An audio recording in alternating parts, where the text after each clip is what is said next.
Geronimo Stilton, The Mystery in Venice.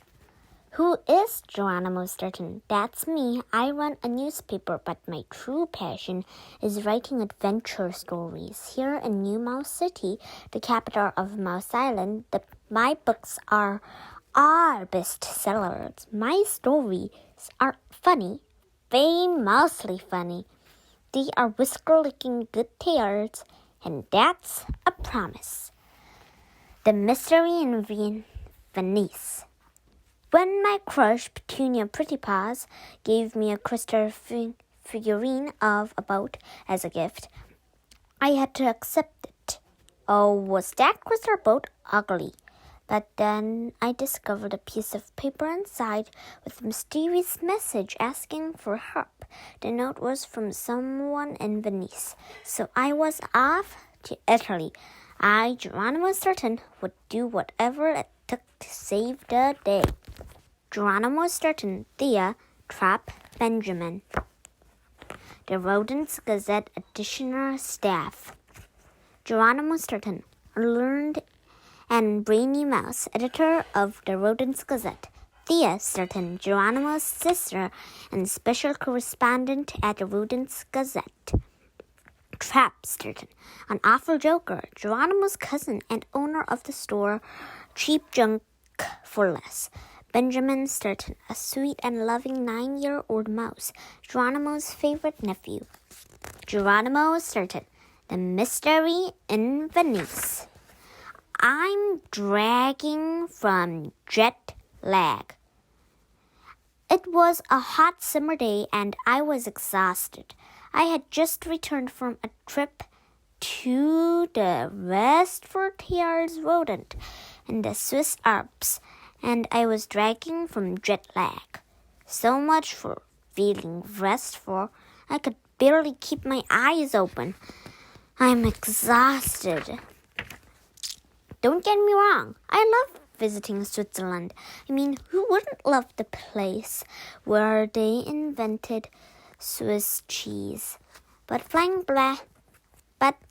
back and forth between time zones had left me with a terrible case of jet lag. Do you know what jet lag is? It's something that happens to rodents when they travel by plane and cross from one time zone into another. Your body clock feels like it's on time, but the local clock says it's another. It makes your inside feel like curdled cheese. First, your head gets heavy, then your eyes begin to close. Then your stomach gets upset, and then your tail droops. Time zones. The Earth is divided into 24 sections called time zones. Every section corresponds to an hour. When you travel across continents, your watch must be adjusted an hour for every section you cross.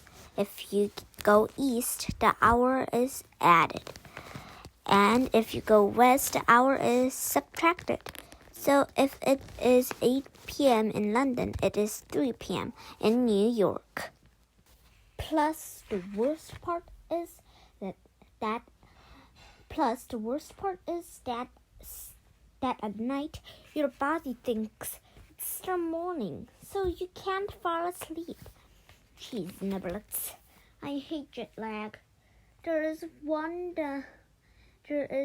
of the many reasons that I have never loved travel. In fact, I guess you could say my two most favorite places in the world are my cozy mouse hole and my office at the Rodents Gazette. Oh, how rude. I haven't even introduced myself. My name is Stilton, Geronimo Stilton. I am the publisher of the Rodents Gazette, the most famous newspaper on Mouse Island. Anyway, what was I saying? Yes, I was telling you how much I was dragging from jet lag, but luckily I had a plan. I was going to put my anti-jet lag remedy into action. Remedy to action. Warm bath, pajamas, slippers, a cup of tea, and right to bed. But as soon as I started to relax, the telephone rang. I got out of the tub, grumbling. First, I couldn't find my bath towel, so I grabbed one that was way too small. Next, I had to tour the living room, dripping soapy water everywhere. Meanwhile, the telephone kept ringing and ringing. Rats. It was giving me a mouse-sized headache. 3. As I raced for the phone, I slipped on a puddle and fell onto my tail. Ouch! I tried to get up, but lost my balance and fell forward, right on my snout. Thump! Finally, I reached the phone and stammered, hello? First, second, splash. Third, ouch. Fourth, thump. Fifth, hello? The rodent of my dreams. From the other end of the line. From the other end of the line, a sweet voice responded, Hi, G. You sound funny. Am I bothering you? It was Petunia Prettypaws, the rodent of my dreams. I should have said something clever, charming, and unforgettable. Instead, I turned purple with embarrassment. Good thing I don't have a video phone. My tongue felt like a stale brick of cheddar, and I spit out silly sentences. Yes, I mean no. That is what I mean is I am Geronimo, and you disturb me. I mean you're not. You won't never. That is. She interrupted me, sounding worried. Are you sure you're feeling all right? I touched a bump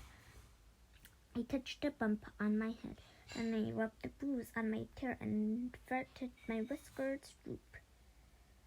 I have jet lag, a bruised tail, and a terrible headache, I wailed.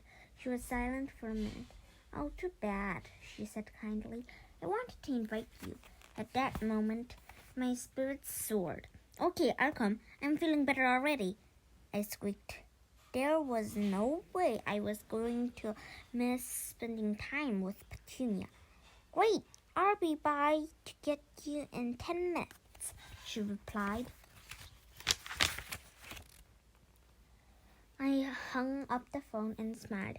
Yes, I still felt awful from the jet lag. My head was pounding, my stomach hurt, but I didn't care. I was too happy. Petunia had invited me to go out with her.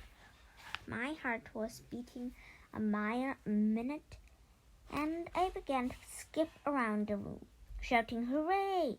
Then suddenly I realized that I hadn't asked her where she wanted to invite me. Did she want to invite me to take a romantic stroll at sunset? Or did she want me to see a documentary about nature with her? Or maybe she wanted to have a candlelit dinner? I chewed my whiskers. How was I supposed to dress? Elegant and sophisticated, sporty and casual, normal, like every day. With my mind racing, I began to try on all different combinations of clothes at rap speed. Soon shirts and pants and ties and socks littered the room, but nothing looked good. Right at that moment, the doorbell rang. Ding dong! I was so excited I ran to open the door without thinking about how I was dressed. Ruffled yellow dress, shirt, mouse slippers, Bermuda shorts, the usual green suit jacket. Ding dong! I opened the door with a charming smile, but in just a few seconds, my face went from happy to shocked to embarrassed and crushed. Crushed. Do you want to know why? It was because as soon as I opened the door, I saw that Petunia wasn't alone. She was with my sister Thea and Petunia's pesky niece, Buxy Wuxy. Happy Geronimo, shocked Geronimo, embarrassed Geronimo, crushed Geronimo, disappointed Geronimo. Goodbye, romantic drawer and candlelit dinner. At that moment, Bugsy looked me up and down and shrieked, "Uncle G, why are you dressed like a clown?" Only then did I remember that I was dressed in a ridiculous outfit. I turned purple. "Oh, haha, I was just kidding around. I'll just go change," I mumbled, trying to laugh it off. But before I got a chance, Thea grabbed me and pulled me out of the house. "No time, Jer," she squeaked. "The early mouse gets the best bargains." Petunia added, "She's right, G. The best pieces disappear in a hurry." I tried to protest, but they pushed me into Thea's sports car, shouting, "Hooray, we need to go." "Can I at least know where we are going?" I asked. "To the flea market," Bugsy giggled. The three of them screamed, "We are going shopping! Long live shopping!" At that point, my spirits took a nosedive. Flea market shopping? Oh, why hadn't I stayed home? If there's one thing I hate almost as much as traveling, it's shopping. But before I had time to protest, Thea's car screeched hard and Bugsy screamed in my ear, "Move it, Uncle G, we are here." We had arrived at the New Mouse City flea market. Have you ever been to a flea market? It's not a place where they sell fleas. It's a market where they sell trinkets, used clothing or dishes, pictures, and lots of other junk. How pretty. I like this one. A surprise gift. As soon as we arrived, Bugsy, Thea, and Petunia immediately began to browse the stands with enthusiasm. I, on the other paw, felt like I would explode from boredom. What was so exciting about other rodents' junk? I tried closing my eyes and pretending I was back home in my cozy mouse hole, but it didn't work. As I plodded gloomily through the market, I could hear everyone chuckling about how I was dressed. "What's with the slippers? Who is that ridiculous mouse? How humiliating!" I turned purple with embarrassment. Quickly, I grabbed the hat from a rack and shoved it on my head, hoping that no one would recognize me. Unfortunately, the elderly rodent behind the stand thought I was stealing it and began wagging me with her umbrella. "Thief!" she screamed. To get her to stop, I tore off the hat off my head, at which point she recognized me. "Aren't you Geronimo Stilton, the famous writer?" she shouted. "No, ma'am. I'm just a rodent who looks a lot like him," I squeaked. That made her even angrier. "Thief! How dare you make fun of me? I recognize you. You're Stilton, or my name is not Murder Panet Busybody," she shrieked. Then she whacked me again with her umbrella. Youch! Stars swam before my eyes. Oh, why hadn't I stayed home? Finally, the old lady stopped to me, and I told her I was doing research for my next book and was trying to keep a low profile. Then, to be sure she would leave me alone, I began to carefully examine the merchandise at the first stand I came across. It was a stand that sold crystal gondolas. Do you know what a gondola is? It is a boat mice use to travel around the canals in the city of Venice, Italy. I picked up and stared at it closely, turning it over and over in my paws. What a hideous piece of junk, I thought, As I mentioned, the gondola was made of crystal with colored stones and fake diamonds on the prow. It was if you clapped your paws, bright lights blinked on and off, and the silly song began to play. Venice is the place for you. Pizza pies and skies of blue, tasty treats and starry nights, friendly mice and pretty sights, blinking lights, fake diamonds, colored stones. When I was sure the old lady had left, I put the ugly gondola back. Three torturous hours later, when we were ready to leave, Petunia approached me. She gave me a kiss on the whiskers and handed me a package. "This is for you, G," she said. "I wanted to apologize for dragging you out shopping." I unwrapped the package and found the hideous gondola. Petunia smiled. "I'm not sure why you like it, but I saw you staring at it, so I bought it for you," she explained. What could I say? I didn't have the courage to tell her that the glittering gondola was the ugliest thing I'd ever laid eyes on, so I just murmured, "Thanks. This is for you, G." Thanks." A mysterious car for Harp. We climbed back into Tia's sports car and headed for a home. As we drove, the crystal gondola kept lighting up and playing its annoying song. The music was so loud, mice on the street shot me disgusted looks as we passed by. How humiliating. When we arrived at my house, Mouse swore, I said goodbye and ran inside. I couldn't wait to get out of my ridiculous outfit and put on my regular clothes. After I got changed, I looked around for somewhere to put the gondola. Since it was a gift from Petunia, I couldn't hide it in the back of a drawer somewhere,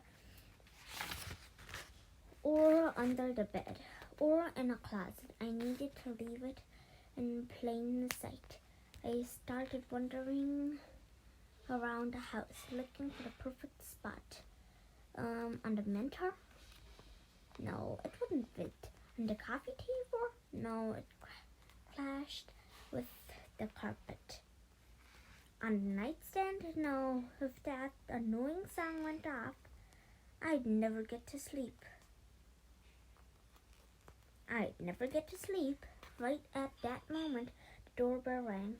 I ran to open it, but the door burst open and I was knocked over by my cousin Trap. The crystal gondola fell to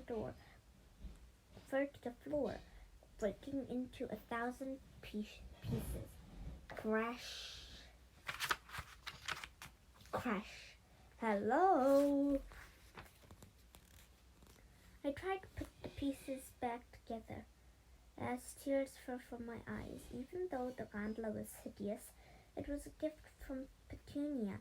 I was devastated. "Trap, how could you?" I wailed. "That was a present from Petunia." "What's the big deal?" Trap chuckled. "It's not like she's your girlfriend or anything." I glared at him.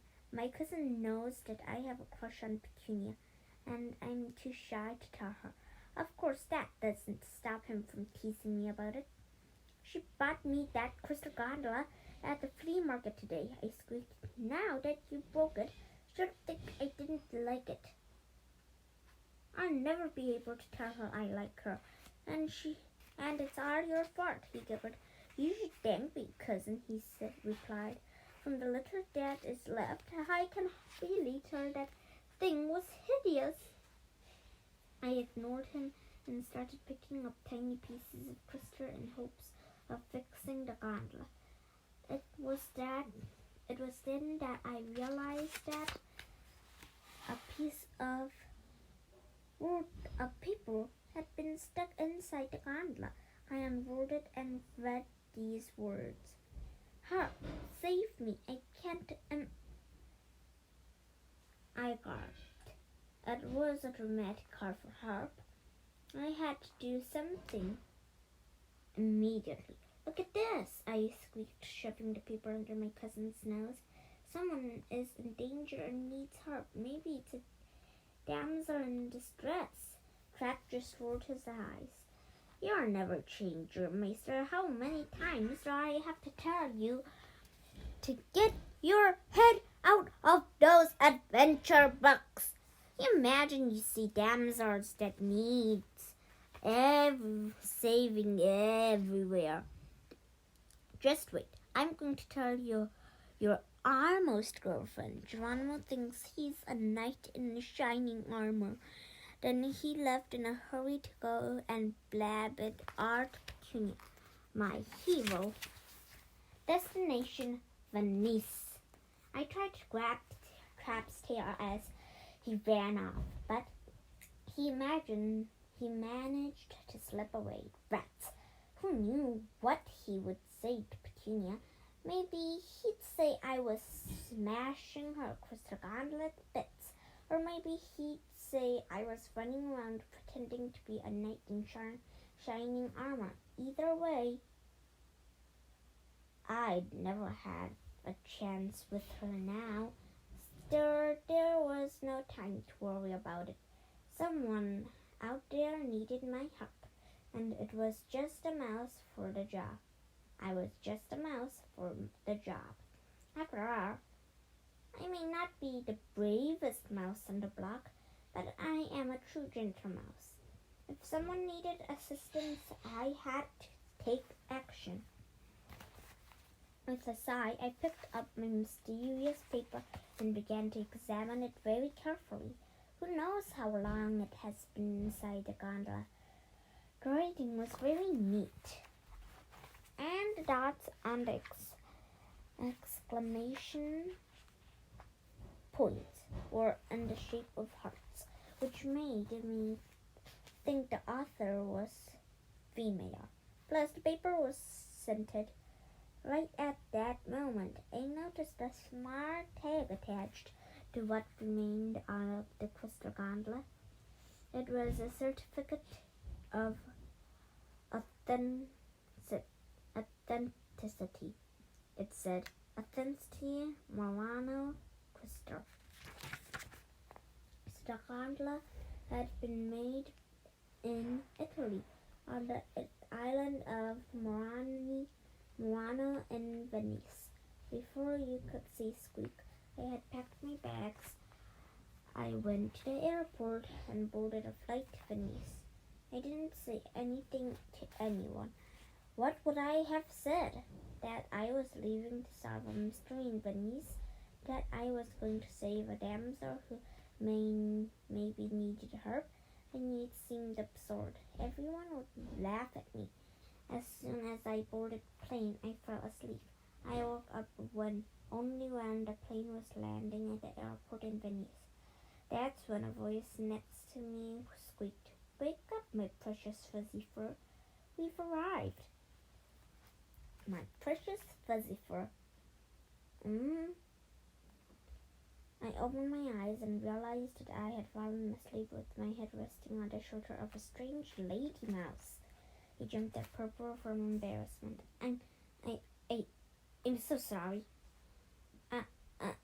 I'm so sorry, he stammered. She smiled at me, batting her big, extremely made-up eyes. Her long, fake eyelashes nearly slapped me in the snout. Don't worry, your handsome little self. How about we do some sightseeing together in Venice, my precious darling? She crooned. My fur turned red. I mumbled something about having a lot of things to do, but she didn't take the hint. You have things to do? She squeaked. So you mean you're not here on vacation? You actually live in Venice? How romantic. I knew that I would find the mouse of my dreams on a trip to Venice. I gulped. This mouse was starting to scare me. I backed slowly away from her, then turned on my tail and took off at breakneck speed. I'm not from Venice, I yelled over my shoulder. You misunderstood me. She followed me, but I lost her in the crowd. When I arrived at the water taxi stand, however, I saw her pink spotted hat in the crowd. How had she followed me? I made a quick about face, but she had seen me. Why are you funny? She yelled. Why are you abandoning me, my sweet little Valentine mouse? Help! Why are you running? What could I do? I started running again. I'm not from Venice, I shouted back at her. Other rodents in the taxi line looked at me with disgust. They started talking about me. What a heartless rodent! Who leaves his girlfriend like that? He's no gentle mouse. I would have loved to defend myself. I pride myself on my reputation as a true gentle mouse. But there was no time. I had a mission to accomplish. I had to solve the mystery in Venice. I didn't have time to deal with a clingy lady mouse in a polka dot hat. I ran down the dock with my paws in the air, the rodent of my nightmares. I scanned the water for the available motorboat taxi and jumped on the first one I came to. The driver, a guy with huge muscles and a black mustache, asked, Where would you like to go, sir? Wherever you want? Just as long as it's far away from here, I squeaked, hoping the clingy lady mouse was still way behind me. The driver took off and headed towards the city. Only when we were safely splashing through the open water did I turn to admire the Grand Canal. The Grand Canal, a little over 2 miles long, the Grand Canal is the main waterway in Venice. It divides the historic center into 2 parts. Along with this canal, you can find magnificent buildings that were constructed between the 12th and 18th centuries. It is also the place where the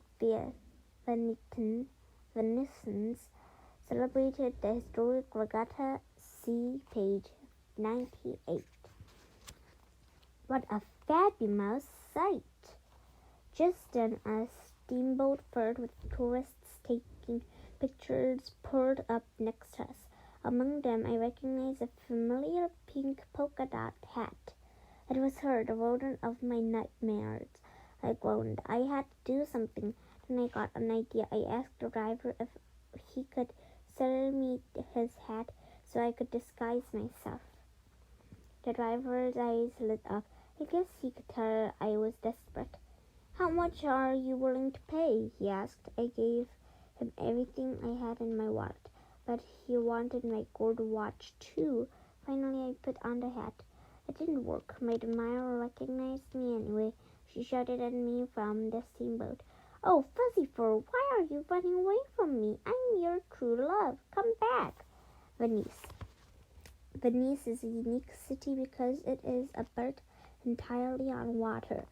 It extends along 120 separate islands divided by canals, but connected by more than 400 bridges.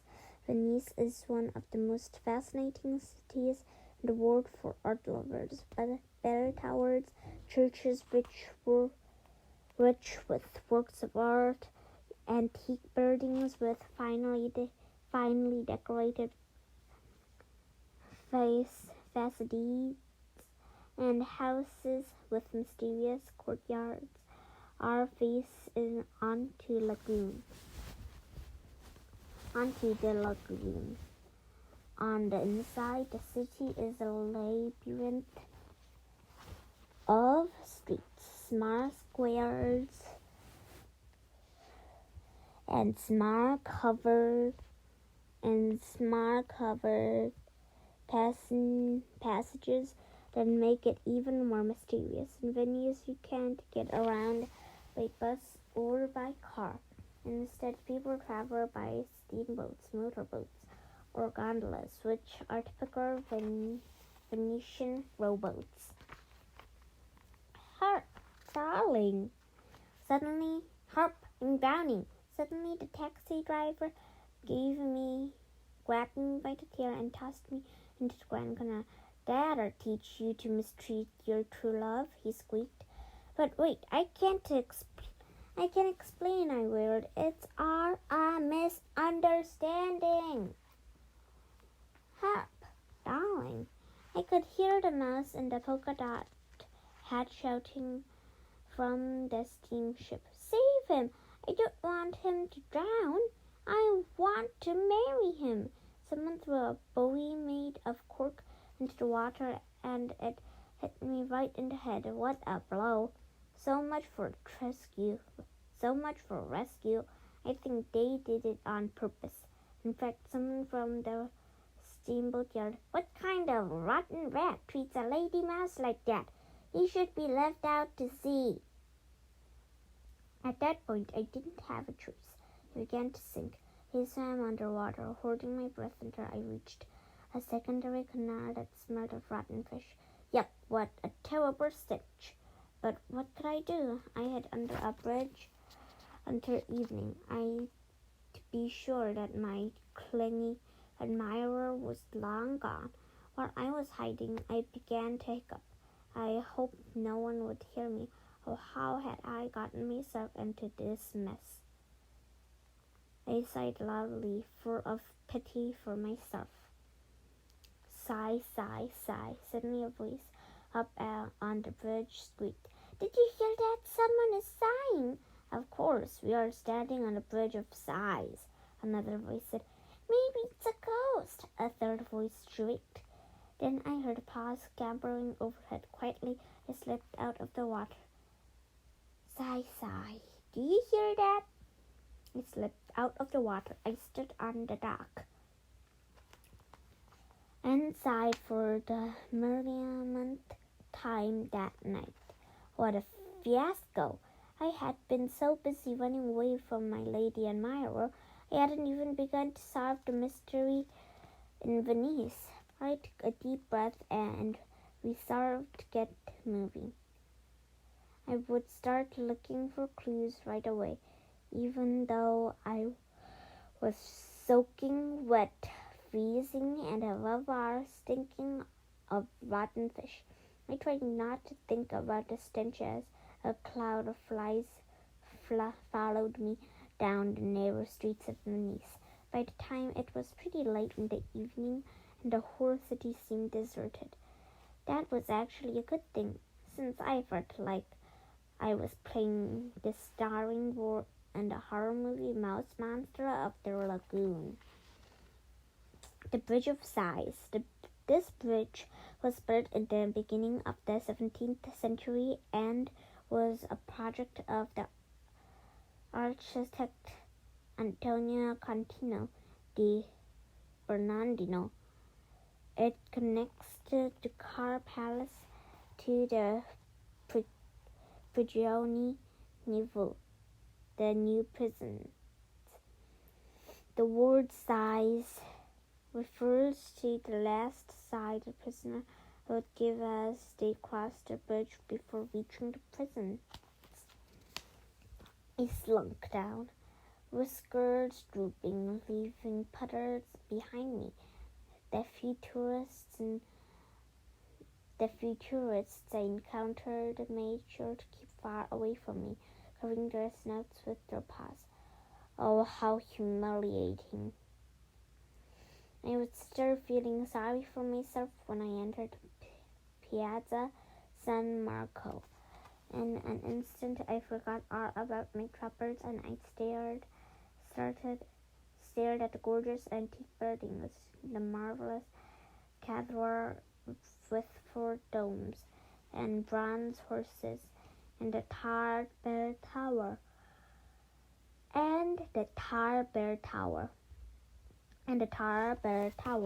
What an amazing place!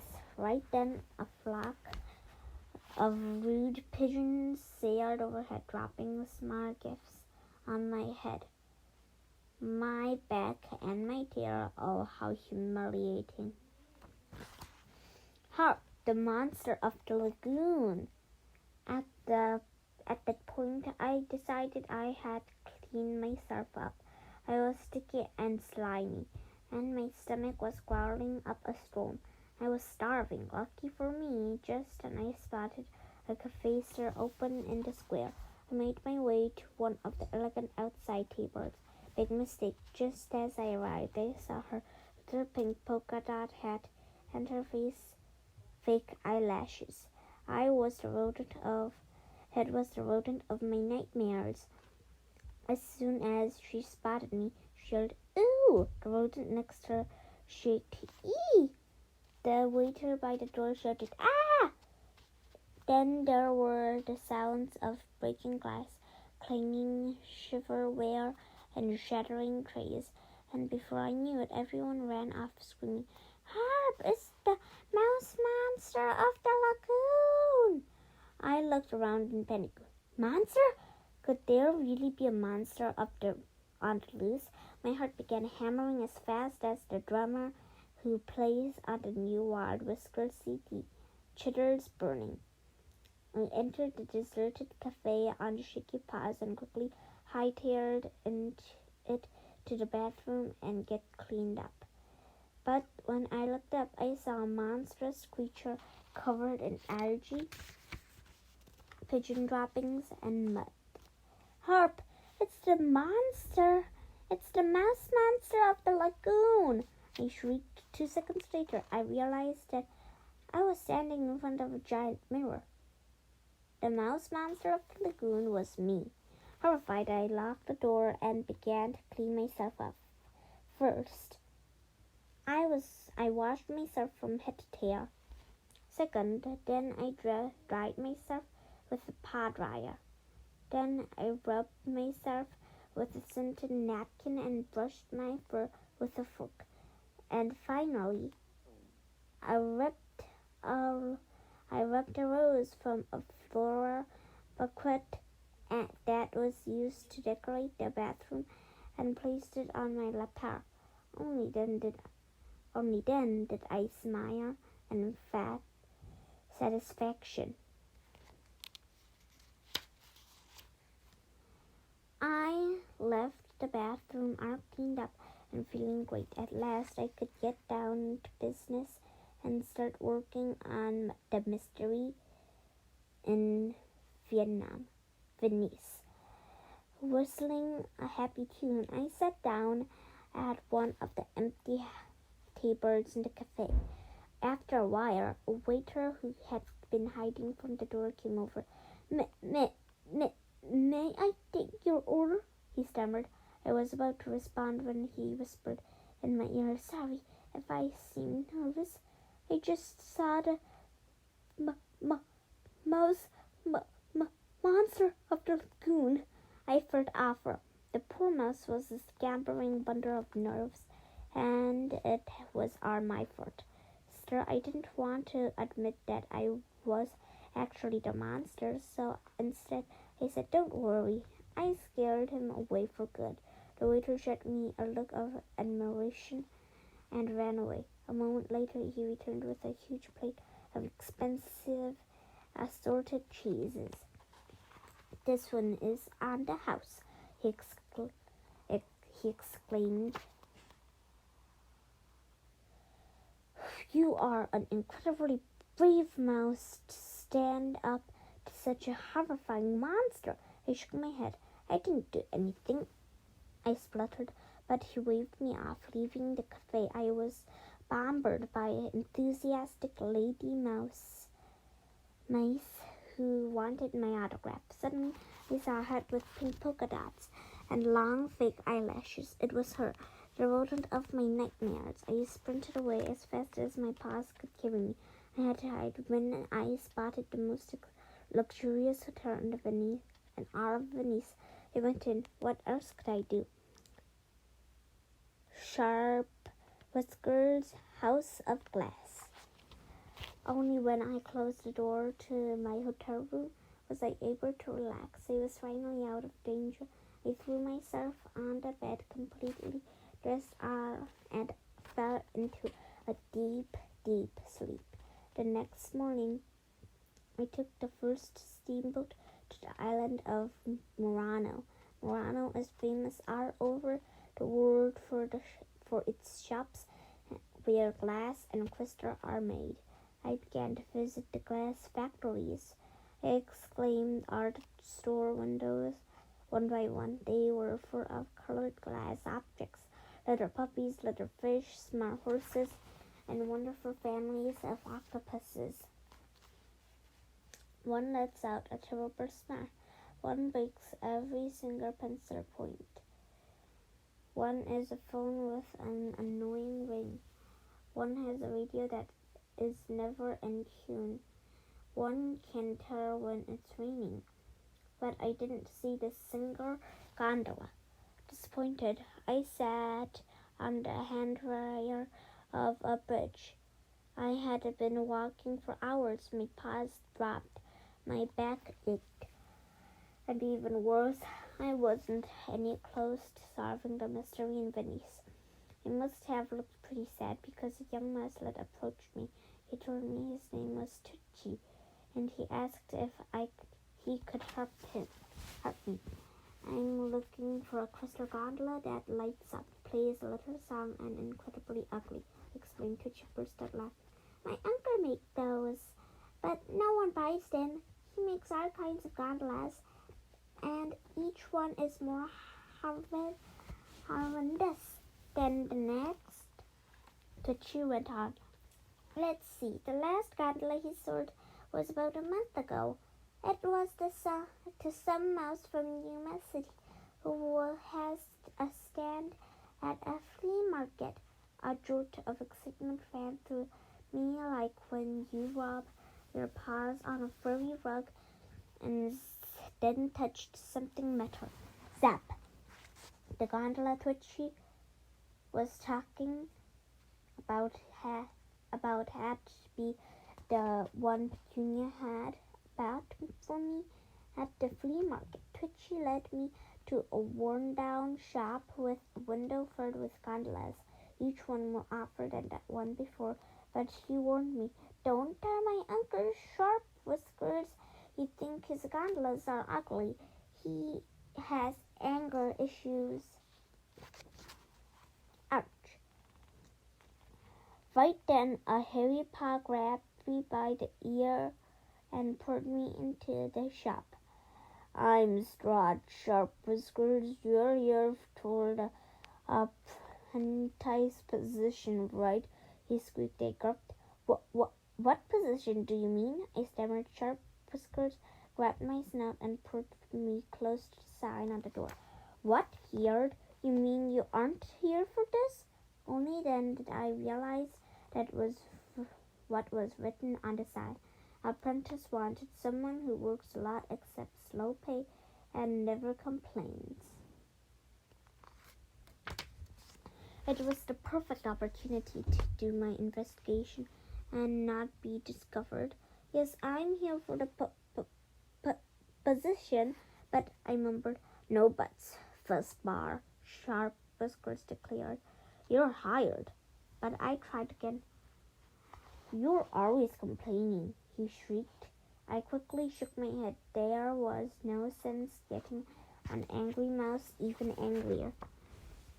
Still, I had wanted to tell him that I didn't know how to work with glass, but I never got the chance.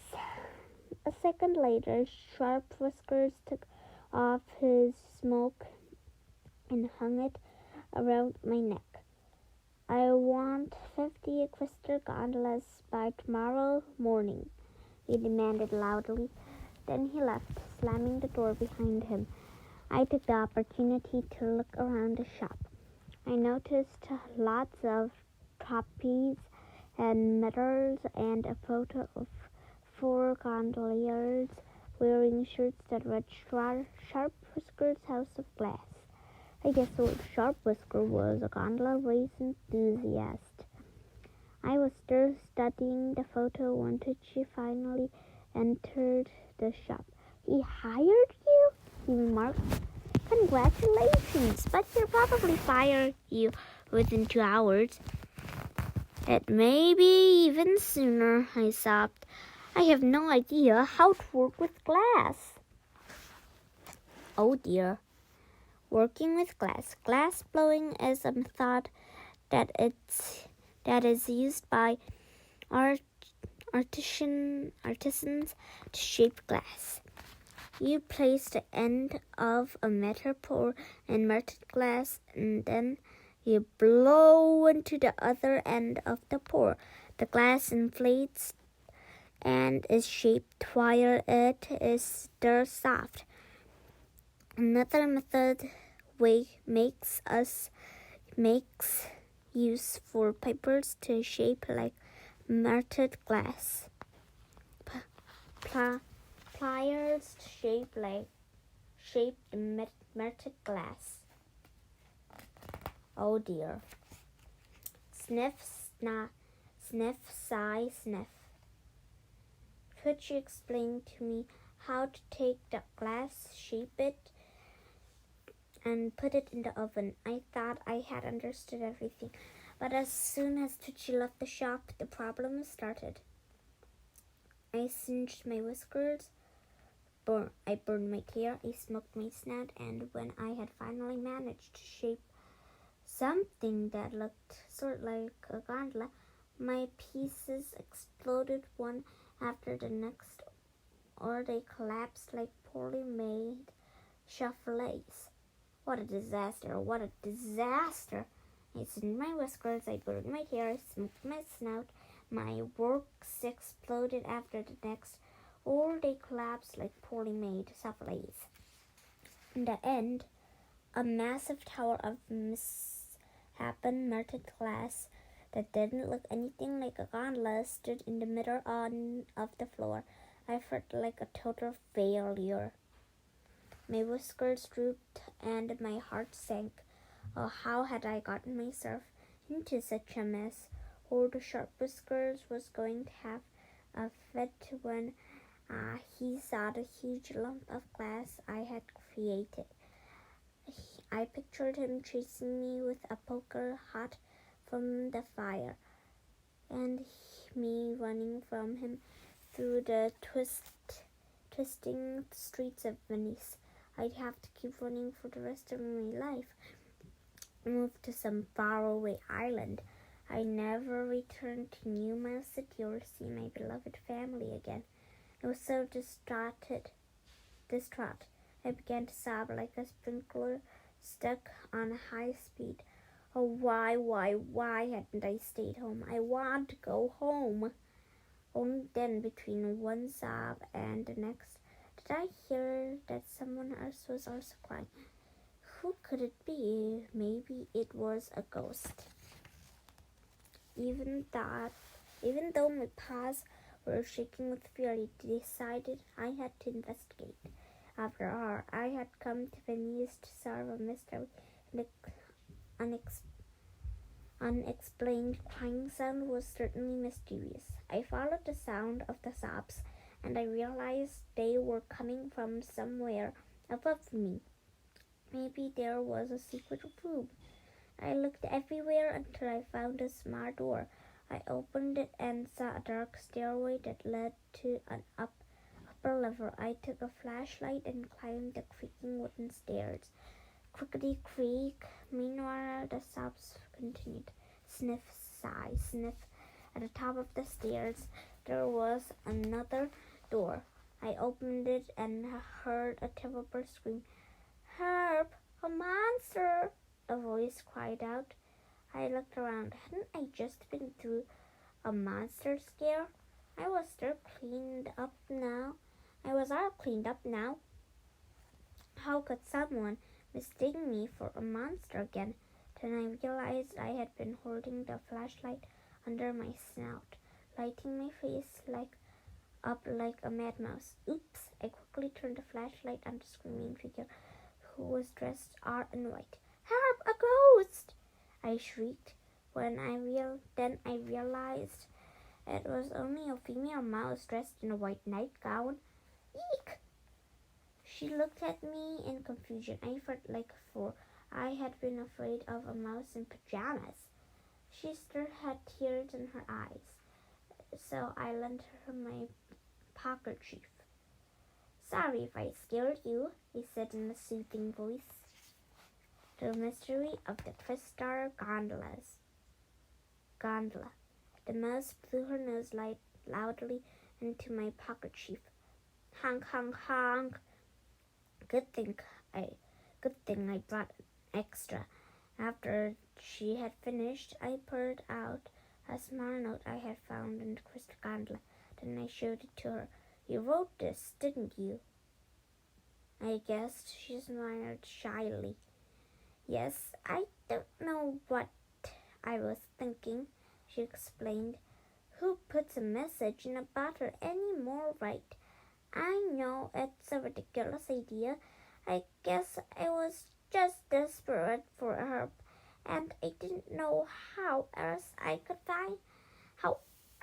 to find it." The mouse told me her name was Hope. I told her I had come to Venice to help her.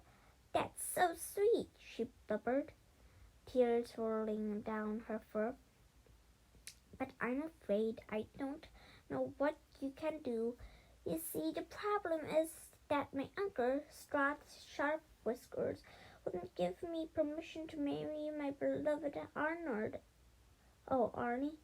I gave her my extra pokerchief, so we both wouldn't drown into tears.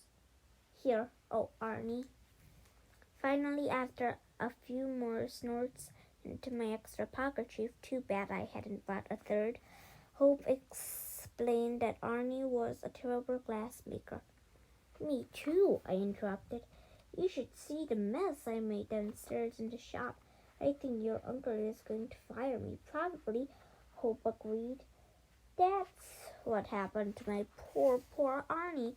My uncle kicked him out right on his tail. He says I can only marry a rodent who is an expert glassmaker, so he can take over the business someday. It's so unfair. I love Arnie, and I want to marry him." I nodded sympathetically as she continued. "I locked myself up in this attic so my uncle will know how serious I am about Arnie," Hope added. She gave me back my soaping pokerchief. I coughed and felt a tickle in my nose. Did you ever notice that when you are trying not to do something, like sneeze, you sometimes feel like you can't stop it from happening? "I promise to help you," I told Hope, wiggling my nose. "But you must promise that you will stop crying and go do something fun with your friends. Everything will be okay." Achoo! At that moment, I let out a sneeze so powerful it shook the room. Since I had no pokerchief, I had to blow on my nose in my sleeve. How embarrassing. But I didn't have much time to think about it because just then a voice thundered from downstairs. "Who made this mess?" I cringed.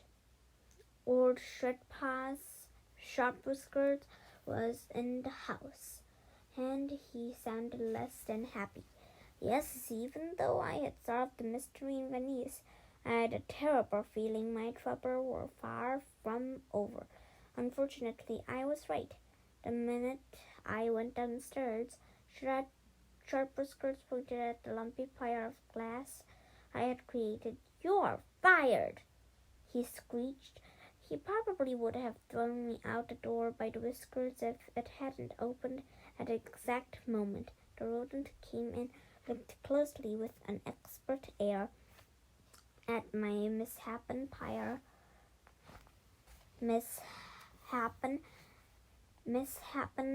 of glass. "What an unbelievable sculpture!" he murmured.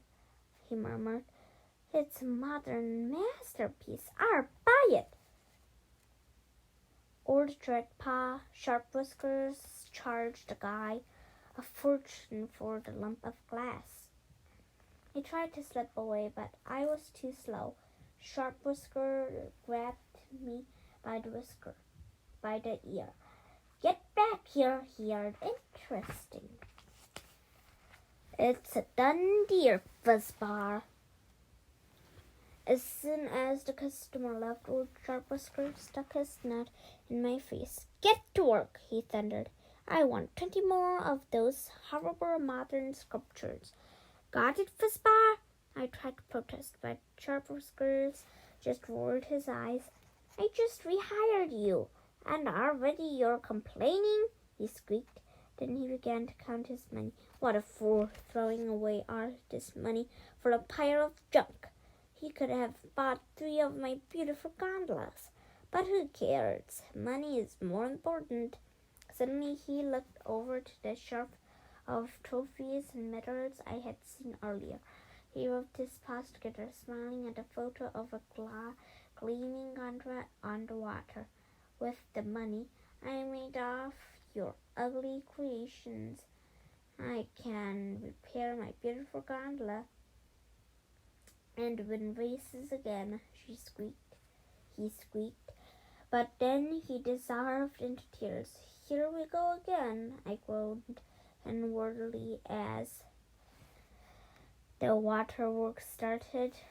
What was with this family? They are cried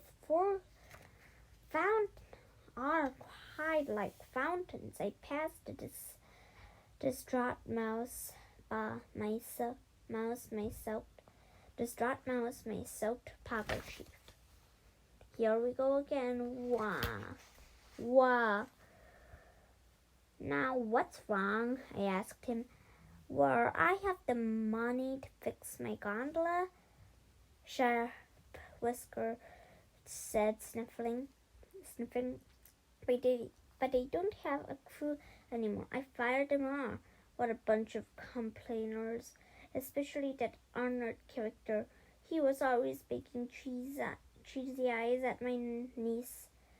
It would be so great if I could win the next race. Just then I came up with a fabulous idea. "If I can win the race for you, will you do something important for me?" I asked. The big mouse looked me over. He touched my puny bicep. He stared at my drooping shoulders and flabby belly. Then he said, "You're a mess, but I'm desperate. It's a deal, Fuzzbar." He grabbed my paw and gave it a bone-crunching shake. "It's a deal. Ouch." The minute I had agreed to the deal, I started to regret it. Why was Sharp Whisker so quick to accept my offer? Something didn't seem right. So I asked, "By the way, when is the next gondola race?" I was hoping he would say it was some time far away, like maybe never. Instead, he said it's exactly 6 days, 15 hours, 12 minutes, and 10 seconds from now. So you'd better start practicing. And you'd better not make me look like a fool or you'll be sorry." I cringed. "Oh, why do I always get myself into these ridiculous situations?" Of course, I didn't know the first thing about racing a gondola. I didn't even know how to row. But if I won the race for Sharp Whiskers, he would have to do what I asked, and I was planning to ask him to let Hope and Arnold get married. Too bad I had no chance of winning. I stuck my paws deep in my suit pockets and pulled out my cell phone. Right then, I got an idea. Quickly, I sent a text message to my friends in New York City. SOS, SOS, meet me at Sharp Whisker's House of Glass in Merano, Italy. GS. Done and done. We're here to help. The next day at sunset, I left the shop and went to the dock where Sharp Whisker's gondola was anchored. It was an old-peeling mess. Even worse, the boat was sucking in water like my Uncle Adventure Mouse after his 3-week excursion through the desert. Alarmed, I glanced around at the other racing boats that were docked next to Sharp Whisker's boat. Not only were they beautiful, but they were in tip-top shape. I began to sob in desperation. Oh, why do I always get myself into these ridiculous situations? Right then, a familiar voice interrupted my crying jag. What's with the waterwork, Germeister? You're such a crybaby. I turned to find my cousin Trap laughing at me. Next to him stood my sister Thea, my nephew Benjamin, Petunia Pretty Paws, and her niece Buxy Wuxy. We're here to help. We're here to help. We're here to help, Uncle Geronimo, squeaked Benjamin. I was so happy to see my family and friends. I hugged everyone. Then I told them all about my adventures so far in Venice. I explained about the big race that was to be held the following Sunday and about my plan to convince Sharp Whiskers to let Hope and Arnold get married. What a romantic story, Petunia and Thea whispered. Trap just rolled his eyes. I'm getting cavities with all these disgusting sweetness, he grumbled. A few minutes later, Thea got down to business. Okay, everyone, there's no time to stand around shooting the cheese. We've got work to do. We've got to get in shape for the big race. She purred a whistle out. Tweet, tweet. We'll begin with the sprints, she squeaked. After 10 minutes, I crashed to the ground. Trap fell on top of me. Then Benjamin, followed by Petunia, and finally Buxy Wuxy. Harp! I squeaked from underneath the pile of mice. Oh, what a disaster. If we kept going at this rate, we'd never make it to the race on Sunday. Harp! Oh, ow, Harp! As soon as we untangled ourselves, I turned to Thea and said in my nicest voice, I know we need to get in shape, but before we do that, I think we should find a new racing gondola. Then we can work out and practice rowing at the same time. Isn't that a great idea? My sister looked and started. Did I mention she likes to be the boss of everything? She shot me a look. I could tell she was about to give me a piece of her mind. When suddenly a sleek, golden gondola slipped into the canal. It was a vibrant yellow, and it was being rowed by none other than Hope Sharp Whisker. Hope rowed up to the dock and waved. I heard about your plan, Geronimo, and I will do everything I can to help you win. Here, take this gondola.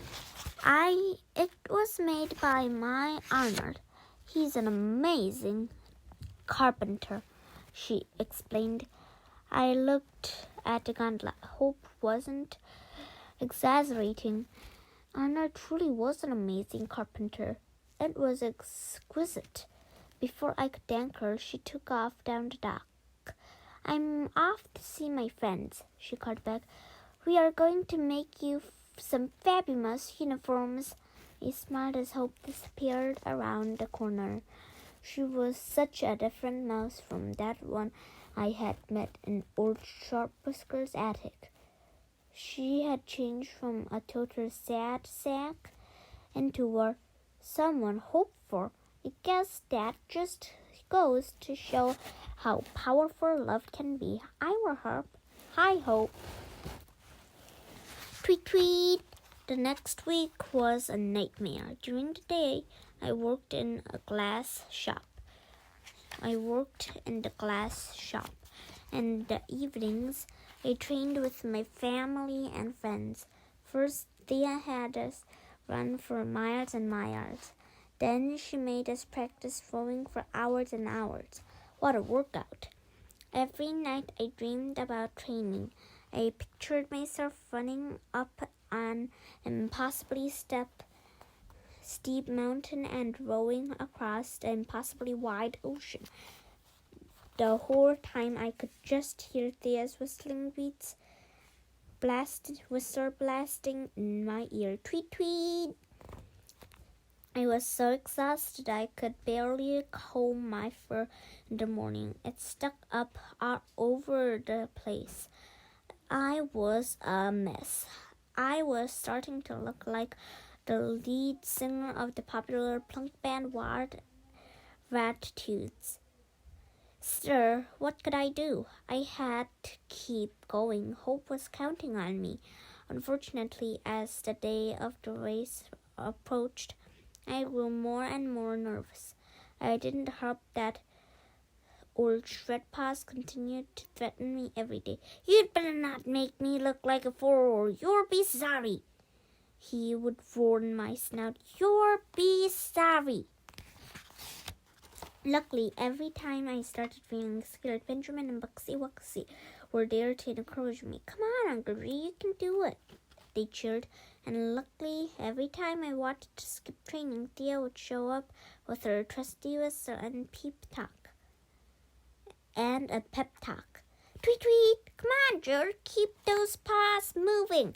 And luckily, every time I was just feeling low, Petunia would flash me a sweet smile. Even my obnoxious cousin Trap kept me going with his awful jokes. The more time passed, the stronger our team got, and the luckier I felt that I had such great family and friends. At last, it was the day of the historic regatta. I was excited and nervous at the same time. Here's the Bocentoro.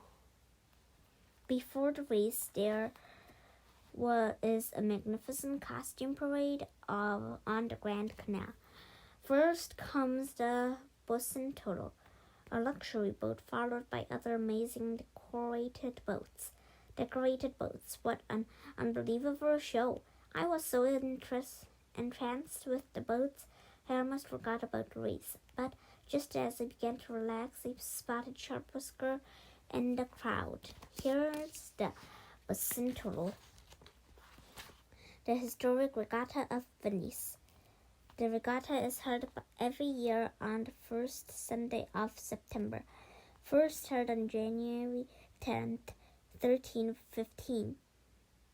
The regatta had 1,315. The regatta was gained various religious, political, and military meanings through the centuries. After a historic boat procession, the races began. The Paparani boats were used by young male rowers. The masquerade boats are used in the women's race, and the Carlines are large river transportation boats. Finally, there is the Champions race on 2-oared gondolini boats, which are very light and slim. You'd better not make me look like a fool, or you'll be sorry, Sharp Whisker shrieked. Just then the judge started the race. Immediately, my teammates began to row as fast as they could, but my paws were petrified. I was completely frozen with fright. After a few minutes, we were in last place. The crowd laughed at us. Ha ha ha! Love is a marvelous thing. My darling! Everything seemed lost until something unexpected happened. As we were floating along the Grand Canal, I suddenly spied a rodent wearing a pink polka dot hat. It was her, the rodent of my nightmares. When she saw me, she began squeaking like a mad mouse. My darling, my beloved, I finally found you. I was horrified. Right then, I felt a surge of energy shoot through my body. I had to get away. I began to roll so hard my paws seemed like windmills. Over the loud squeaker, the announcer commented enthusiastically, "And here comes the team from Sharp Whisker's House of Glass. Holy cheese, they're picking up speed. It's incredible. That yellow gondola is on fire. The crowd is going wild. Now it's down to the finish line, and the winner is Sharp Whisker's House of Glass." I couldn't believe it. We had won. Hooray! Benjamin and Buxy Wuxy yelled. Meanwhile, Petunia gave me a strange look. Gee, who was that lady mouse with the pink polka dot hat?" she asked. "And why was she calling you darling?" I turned purple with embarrassment. "Well, I don't actually really know her," I began, but before I could explain any further, we were invited to go to the platform to get our prize. Once I was on stage, I saw a mouse with a familiar pink polka dot hat. It was her, the rodent of my nightmares. She was the assistant to the master of ceremonies. She put a red flag in my paws. That's the traditional prize for the historic regatta. Then she planted a kiss on my snout. "Ma, you can't run anymore," she squeaked. "I have to kiss the winners. That's the tradition. Plus, you said you were going to marry me, right? My little Venetian fuzzy fur." Petunia frowned. "I thought you said you didn't know her, G," she said, sniffing and looking hurt. I felt like screaming. Oh, how do I always manage to make a mess of things? "I don't know her," I told Petunia. "She's been following me since I arrived in Venice, and she's got it in her head that she wants to marry me." Then I turned to my admirer. "I'm sorry, I don't want to marry you, miss," I explained calmly. I'm very flattered. "But I don't even know your name. Also, I'm not from Venice. I'm from New Mouse City on Mouse Island." She looked at me with disappointment. "You're serious? You're not from Venice? Well, then you can't forget it, furbar." She snapped. Then she turned to Sharp Whisker and looked him over. "And you, dear sir," she asked, "where might you be from?" "I am 100% Venetian," he responded. Her eyes sparkled with excitement. "Well, then you're the rodent of my dreams," she gushed. Sharp Whiskers blushed under his dark whiskers. Then he gallantly kissed her paw. It was official. Strong Sharp Whiskers had fallen head over heels in love. He couldn't take his eyes off his new lady mouse, and she giggled with delight. "May I?"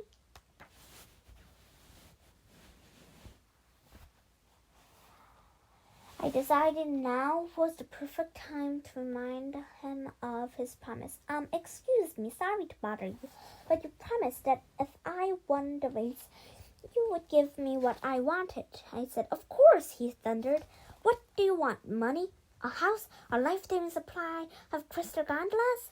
I took a deep breath, gathered my courage, and spit it out. "No, I don't want anything for myself. I just want you to give your niece Hope permission to marry Arnold, the love of her life.